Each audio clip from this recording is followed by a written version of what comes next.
channel. In today's video, I want to talk to you guys about self-love. I have been on a bit of a journey with my own self-love, and it's taken me a really long time to get to where I am today. So I thought it'd be a really good idea to sit down, have a bit of a chatty video with you guys and let you know what I've been through and kind of where I am today with my journey of self-love. So grab a cup of tea. If you're new here, please don't forget to subscribe and let's get straight into it. Okay, so self-love is something that I have battled with, I would say, for many years. I think self-love to me was about making myself look loved, making myself look like I looked after myself, if that makes sense. And what I mean by that is, from the outsider looking in, as long as I looked happy, then I had self-love. Ironic, there's a photo of on my Instagram and I'm wearing a top that says self-love club, and I did not have an ounce of self-love then. I thought that self-love was about treating yourself and bigging yourself up, and there is an element of that. I think it is important to look after yourself, but my treat myself was using my credit card and going and spending a load of money on clothes and shoes and makeup and bags that were trying to fill a void. You know, my treat myself was going out and getting bladdered but making sure there was a cute picture on Instagram. It's not really what self-love means, in my opinion.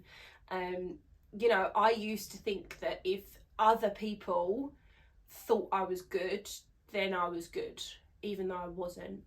So in the last year, I've obviously been on a massive journey through having a mental breakdown, getting sober, really kind of stripping myself back and starting again. I feel I have a lot to say on this topic.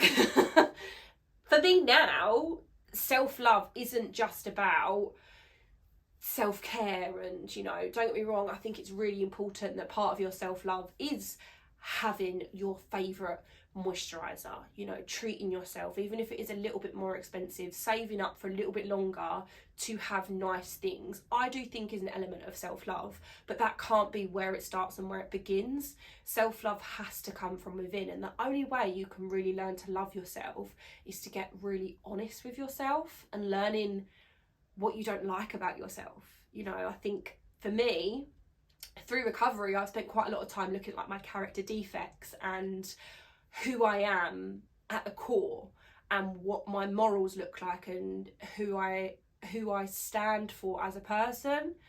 And when you strip everything back, you know, you take away the makeup, you take away the Instagram filters, you take away the profiles and the likes, who are you as a person has to be someone that you like before you can love them. You know, you have to be putting out to the universe things that you feel are good and just and that align with you. And for so long, I wasn't doing that.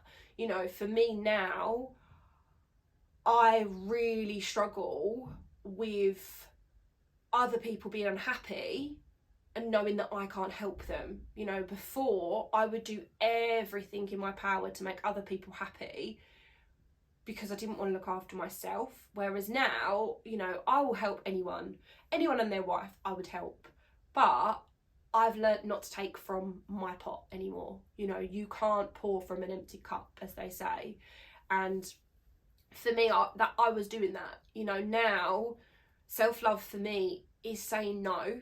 Self-love for me is setting boundaries, and I'm going to talk about these all a little bit in depth in this video and talk about how you can actually empower yourself to have this level of self-love. But yeah, I think it's really easy for us to just go about our days and just pretend that we're happy. When someone asks you, are you okay, you say, yeah, I'm fine, when really you're not. And I think the sooner people start to get honest with how they really feel, the sooner they can really learn to be comfortable in how they feel. You know, I don't feel great every day. Self-love isn't about bullshitting myself. Self-love is about feeling what I feel, listening to my body and allowing myself to just be and just be comfortable in my own skin. Don't get me wrong, I still have days where I think, God, I wish I was thinner, or I wish I was taller, or I wish my hair would be longer. You know, little things that are very superficial things, I do suffer with them still. I'm not saying I don't, but they aren't the whole makeup of me anymore. Okay, so let's talk about how you can incorporate self-love into your life. So the first thing is you've got to get honest with yourself. You've got to really clear out the cobwebs. You've got to look at what you're doing day to day, how you're carrying yourself, looking at your own narrative and just working out if that is the person that you want to be. You know, if you're happy with what you're putting out to the universe. You know, for me, this came in actually sitting down and taking note form, working out what my character defects are, working out who I am, good, bad and indifferent. You know, no one is perfect. You're not going to go through this process and suddenly think, oh my God, I am Mother Teresa. Like, that's very unrealistic. What you're doing is you're accepting your default settings. You're accepting that on some days maybe you won't be the kindest person in the world, but you're acknowledging that so that you can then pull yourself up on things. It's really important that when you go through a process of self-love that you learn to know yourself. You know, how can you love something or someone if you don't even know what it is?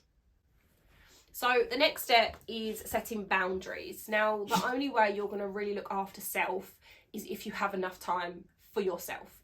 It's all well and good working all the hours God sends to earn money for the nice holidays and stuff like that, but you need to have regular time for yourself to just be. And this doesn't need to be a day, doesn't need to be hours on end. You know, even if you set aside 20 minutes, an hour a week for yourself to just have some downtime, you know, read a book, journal, listen to a podcast, something that just calms your mind. You need that time to kind of realign everything. And if you're filling your diary so much that you don't have that time, you will become a ticking time bomb. You will become more irritable. You'll forget things. You'll let balls drop in places that you didn't want balls to drop, because we're not built like that. We're not meant to be constantly on the go. You know, I remember when I was commuting into the city every day, I always felt like I didn't have enough time. And I made it a point that my train journeys would be my reading time. And, you know, that worked for me. If you have to be on a train, you have to commute, and you can listen to a podcast whilst you're driving, you can read a book whilst you're on the train, then do it. You know, if that's going to make you feel more aligned, more comfortable and set you up for the day, that's the stuff that you need to be really putting your power into. You need to stop worrying about other people's opinions, that if you're not going to turn up to an event, you know, for me, if someone asked me to come out last minute, the answer will 9 to 10 of the time be no, because I need time to mentally prepare myself for situations. You know, I don't just throw myself into things that I don't want to do anymore, because if I'm not in the mood to do something, the likelihood is I'm not going to enjoy it. The likelihood is I'm going to pick up resentments because I don't really want to be there. Don't get me wrong, there are certain things that we just have to suffer through, and, you know, that's life. But if you're spending the majority of your time on an equal balance, when things like that come up, you're not going to be as annoyed at the situation because you've had time for yourself. You've had time to do things that set your heart on fire. The next thing is what you're being influenced by. So for me, when I first got into recovery and I had my mental breakdown, I really had to look at my online social influences and my in-life social influences. So for me, I obviously knew that I didn't want to be around people that actively live that party lifestyle anymore, because for me it was, one, temptation, two, I just didn't connect with that anymore, you know, especially the longer I've been on this journey of recovery and sober, clean living. Like, I don't have anything in common with people that their whole life is the pub, you know. So I went through my social media and I unfollowed anyone that I felt didn't align with me. And, you know, I think for a long time I had people on my social media that I felt I couldn't unfollow because I'd known them for years or stuff like that. But the reality is social media is about networking. It's about you know, connecting with people, like-minded people. So just because you went to school with someone doesn't mean you have to have them on your social media at all. You know, for me, Facebook is a bit more of like an archives. You know, Facebook, I don't really go on it that much. It's only really for friends and family, just to like share photos and stuff like that. So I don't really delete people off Facebook, but then I don't use Facebook day to day.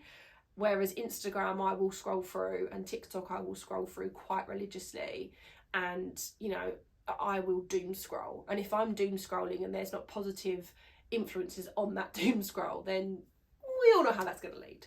And that's the same for me in real life. You know, there was a lot of people that, actually, I was quite lucky. There wasn't a lot of people, but throughout my life, there has been times when, through setting boundaries, I've lost friends. Because when you go from being a people pleaser to looking after self, people don't like that. People really don't like that. Because why would they? You know, you've always given everything to them, and all of a sudden you're saying, no, I'm not doing that anymore. That's probably not what they want. That's not benefiting them.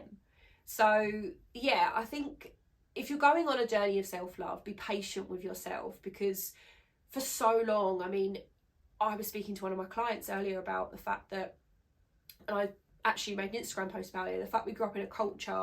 I mean, I'm born in 1995, I'm 27, so anyone that's kind of in that millennial culture will know that, you know, the tabloids and the media when we were growing up would fat shame women, and, you know, there'd be women in there that are like a size 12, a size 14, which is the average woman's body shape, being called heifers and stuff like that, you know. So we didn't grow up surrounded by positive mantras and self-love and, you know, people asking, how are you, twice. We didn't grow up around that. We grew up around, you know, you only look as good as skinny feels, and Victoria's Secret models that were tiny. You know, we didn't have diversity, we didn't have inclusion when I was growing up. So learning about all of these things is a journey. You can't expect someone to know something completely overnight, and you can't expect someone to let go of a lifetime of habits overnight either. So be kind to yourself, but really tune in to people that you feel are living lives that you aspire to be like. You know, if there's people online that are living a calmer life, that are living a life where they do genuinely have contentment and peace of mind, then reach out to them, get to know these people, because we learn from each other, we learn through conversation. That's why I really want to start this video today, because I'm still very much on my journey, you know, but if I look at myself a year ago to today, my God, it's like polar opposites. If I met myself a year ago, I wouldn't even know her, like wouldn't even know her at all. So yeah, so thank you so much for watching. I hope this video has helped you a little bit on your self-love journey. As always, my DMs are open if you want to have a little chat, and I will see you soon for another little video.